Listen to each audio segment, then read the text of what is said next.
Hey, welcome back to another video. Today we're talking about British policy regarding guns, mostly and talking about the police, and Anthem, one of America's largest health insurance companies, pulling out of the Obamacare market in Ohio leading up to 2018.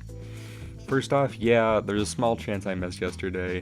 I had information on the British policy story, but I wanted to wait a day and research a little bit more, so I wasn't able to get anything out yesterday. Anyways, off we go. The UK has had a damn strict firearms policy for quite a while, boasting an extremely low percentage of gun homicides from 2011 to 2015, then rising a bit in the last 2 years. Now, whether you support gun rights or not, there's one thing I wish to highlight about the British guns policy, which is that their policemen do not receive guns, although many do get gun training. Fatal shootings of policemen, while very rare, do happen, a number of which has been climbing as of late. They are routinely given nightsticks, and that's about it. And the issue with more and more terrorist attacks lately, I think that this is a grave mistake by the British government. Whether or not civilians should be able to own guns in the UK is a different problem entirely, but I feel that law enforcement should have a way to protect themselves and civilians. According to the Guardian, some police were even forced to resort to the new run, hide, tell warning for the first time. Basically, this means that the police felt not even they could do anything about the terrorists, running and calling for backup. Had the police had even a handgun, the attack would have likely been over in less than a minute, and nobody would have died once the killers got out of the van and started stabbing people. The only real solace I have is that gun laws do prevent people like these terrorists from getting guns as well, for if they had guns, who knows how many innocents would have died. I think that while, yes, policemen are people capable of making mistakes, that they are the people to have guns in an instance like this. Perhaps don't arm every policeman, but maybe have a gun in each cop car or something for emergencies, like the more and more recent terrorist attacks as of late.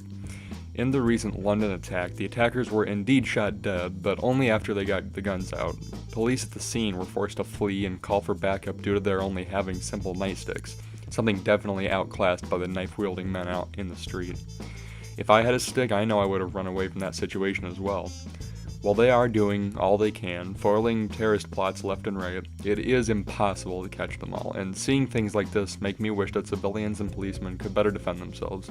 I kinda see a scene in my head where the terrorists just get out of the van and are greeted by like 20 handgun-wielding policemen, but that's just me.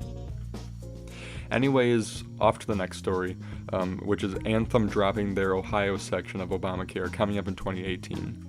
With Anthem set to leave many of Ohio's counties, over 10,000 people are likely to be left without any options for insurance, leading many to speculate whether the full Affordable Care Act repeal is finished by the time this happens in 2018. Should that be the case, the highly controversial American Health Care Act, the Republican health care bill, may be put in place to help dilute the effects of Anthem's Obamacare Pull Out, at least in Ohio. All over the country, major insurers are pulling out, leaving thousands without insurance, which is making Trump care seem ever more likely as time goes on. Love it or hate it, Obamacare seems to be crumbling due to the constant pullout and premium raises in states like Arizona. According to the New York Times, if Anthem were to exit the federal health insurance exchanges entirely, there could be hundreds of thousands of people without any option on the exchange. Many insurers have found the individual healthcare market to be very volatile as of late, causing others like Aetna and Humana to pull out of the federal exchange and pulling back some of their coverage in places like Iowa and Ohio. Just last week, 2 Blue Cross companies announced their departure from much of the Missouri and Kansas markets as well, which will leave tens of thousands more uninsured. Something definitely needs to change. I don't know whether Trump care is the answer, but if it helps some of these desperately in need, I'm all for it, especially since it doesn't look like anyone is going to be using Obamacare in 2018 with how these companies are pulling out like wildfire. Either way, I'd like to see something happen. So, what do you think of Obamacare or Trump care? Let me know in the comments. Hopefully you enjoyed the shitty content and consider leaving a sub or a like. All opinions are welcome, dissenting or not.